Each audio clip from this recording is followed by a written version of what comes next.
Welcome to Douglas Wilson's The Plodcast. This audio is brought to you by Canon Press. Before we get started, I wanted to draw your attention to a book from Douglas Wilson, Empires of Dirt: Secularism, Radical Islam, and the Mere Christendom Alternative. American exceptionalism, the belief that America is more than a nation, is folly. Radical Islam is obviously wrong as well, but Muslims at least own the nature of the current cultural conflict. You must follow somebody, whether it's Allah, the state, or Jesus Christ. This important and timely book is an analysis of the changing face of religion and politics, and also an extended argument for Christian expression of faith in Jesus Christ. This does not mean a withdrawal from politics to our own communities and churches.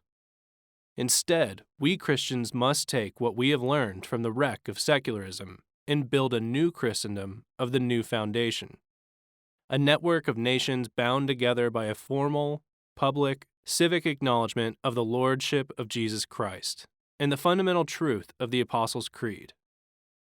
Given the political circus that we find ourselves in, this book is a breath of fresh air. Get it at canonpress.com.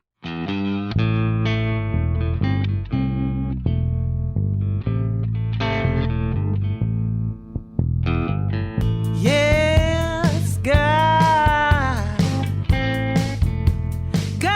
don't never change. He's God. So welcome to the Plodcast. This is episode 142. The Plodcast. So I want to talk a little bit about what I think is the developing or unfolding play against Trump. And what I'm doing here is I'm not a cheerleader on the sidelines, anybody's sidelines with pom-poms, or I'm just functioning here as an observer, what I think is going on, what play I think is being run. It should also be said, and I think I've said it on the podcast before, that I don't believe that this was a master plan unhatched in a secret hideaway somewhere by the Illuminati. I don't believe that conspiracies run history or control all events like that. I don't think there was any master plan that said unleash the virus. But I do believe that the left, the progressive left, has been discombobulated in a significant way by the activities of Trump. Now, so has the right. So is the traditional conservative right. The traditional conservative principled right wing is also in a state of dishevelment because of Trump. He's messed their hair up. But he's done far more messing up of the progressives' plan than he has of the conservatives' plan. And that's because the progressives actually had a plan that they were implementing, and the conservatives had no plan to speak of other than to lose slowly. So Trump is upsetting everybody, right? And he is vulgar and crude and brash and all of that. So there are people who don't like him on a personal level. There are people who can't handle him on a personal level. There are people who are against what he's up to principially, and they will do anything to make sure that he doesn't get elected again. Going into the election in the fall, prior to this COVID business, the single strongest selling point for Donald Trump was the economy. The reason Watergate took Nixon out was because of the condition of the economy at the time. Had Nixon been perched atop a robust, roaring economy, he would have been able to weather or muscle his way through something like Watergate. He was not able to because basically when your support erodes, as is famously said, it's the economy, stupid. Trump going into the election had the wind at his back, had a really strong economy, right?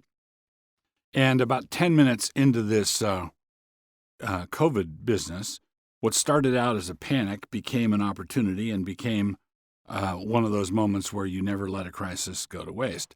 So initially the lockdown was to flatten the curve, and then people are talking about a lockdown until there's a vaccine. And then some people want a lockdown until there's 3 vaccines, and some people are talking about a lockdown for maybe a year. Maybe churches in Illinois can't come back for a year. L.A. is apparently going to be locked down through the summer. or that's the plan anyway. I think I think some springs are going to start popping out of the couch here pretty quickly. I don't think that's going to happen, but we're going to go into lockdown until we flatten the curve. We're going to lockdown until we have a vaccine. We're going to go into lockdown until we have 3 vaccines. We're going to go into lockdown, I think the thinking is, until Biden is elected.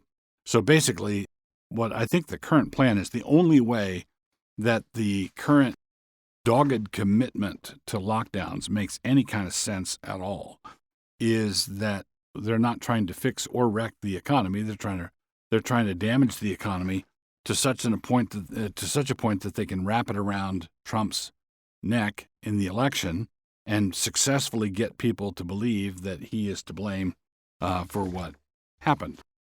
So basically, this is a kamikaze mission, I think. Every day that passes makes it plainer that Joe Biden is not ready for the big leagues. He's not up to this. He's very obviously lost his grip, and he's not going to be able to do this. And I think that basically we are looking at a all hands on deck play being run against Trump to make everything as bad as we possibly can in the area where he was supposed to be strongest, and then blame it on him. So everything in the coming election is going to hinge on whether people buy that narrative. We're going to see if people say, yeah, Trump should have done a better job with the virus and he shouldn't have done all that damage to the economy. Well, we'll see. People are fond of saying that the next election is the most momentous election in our lifetimes.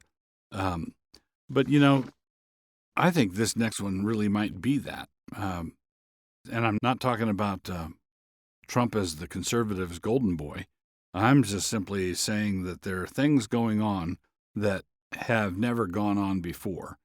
And we've not seen this level of hostility. We've not seen this level of diehard commitment to making we will burn the whole thing down rather than let that man get elected again. If he does get elected again, I think that we are going to see some serious civil unrest.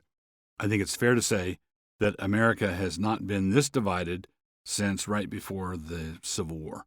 And so we'll see what happens. That's my opinion, and I'm sticking to it. Always will be God. So, Plodcast, episode 142, Hamartiology. We're studying sin and various words for sin in the New Testament, or things related to sin. Our word this time around is atimia, and it means shame or reproach or dishonor. The New Testament uses the word in 2 ways. One to refer to that which is vile, and secondly to that which is treated as though it were vile. So let's begin with the former, which is easier to see. So in Romans 1:26, we have the word used. For this cause God gave them up unto vile affections, for even their women did change the natural use into that which is against nature. So in the context of Paul's argument, when a man's sexual desire turns towards other men, or when a woman's sexual desire turns towards other women, the Bible describes that as vile, atimia.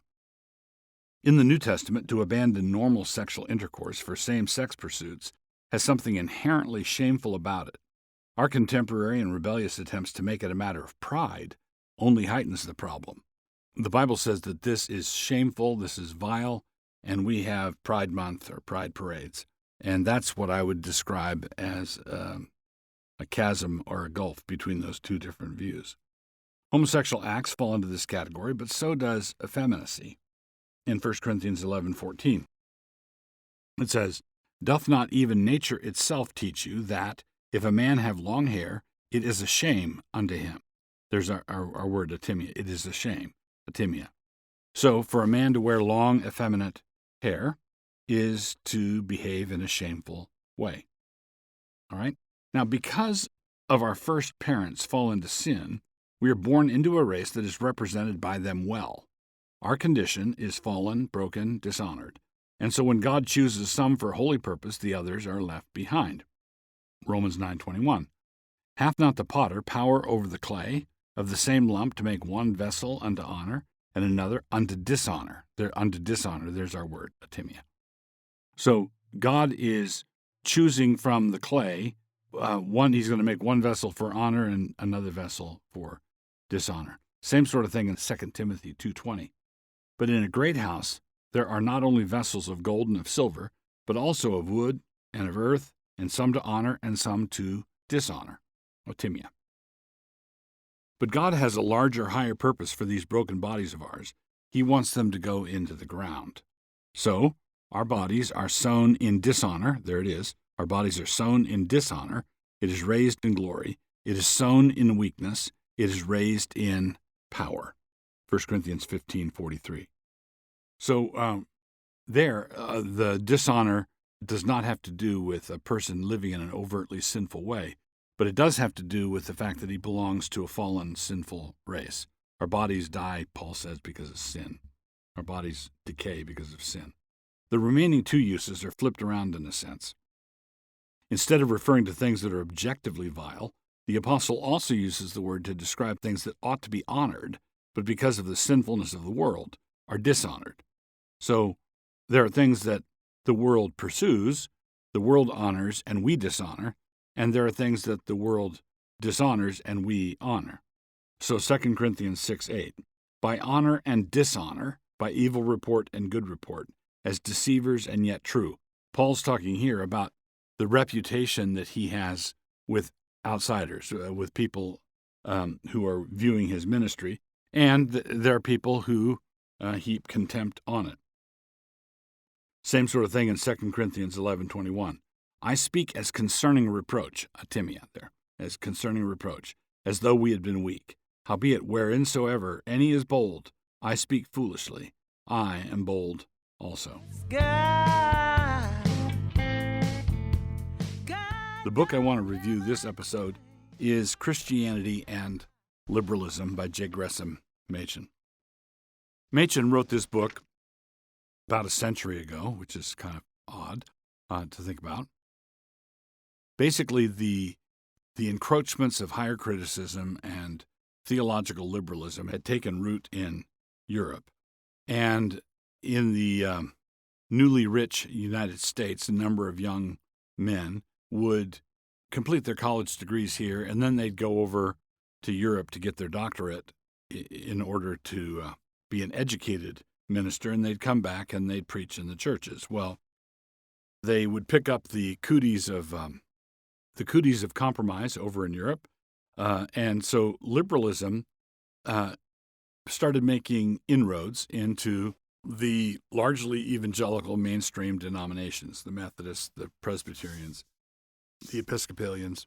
And so the liberalism started to occupy places on mission boards and in denominational headquarters and in seminaries and so on. And J. Gresham Machen wrote this book to outline his objections to liberalism, and he is attacking liberalism not as a deficient form of Christianity or a form of Christianity that has some problems that need to be corrected. He attacks liberalism as another religion altogether. Okay, so Machen is a staunch Protestant, thoroughly Reformed theologian. He has some kind words to say about the Roman Catholic Church as a deficient Christian church.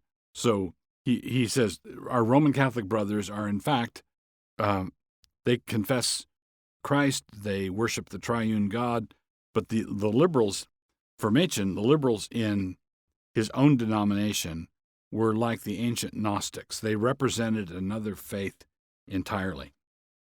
And so he didn't have much use for the revivalists and for Roman Catholics in terms that they didn't represent what he was up to at all.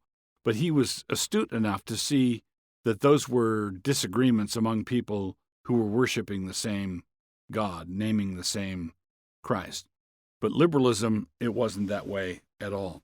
The thing that struck me, so I read this book, Christianity and Liberalism, many years ago, probably 30 years or so, maybe even more. I read this book many years ago, and just recently went through it again. And I was struck at how perennially fresh everything in it was.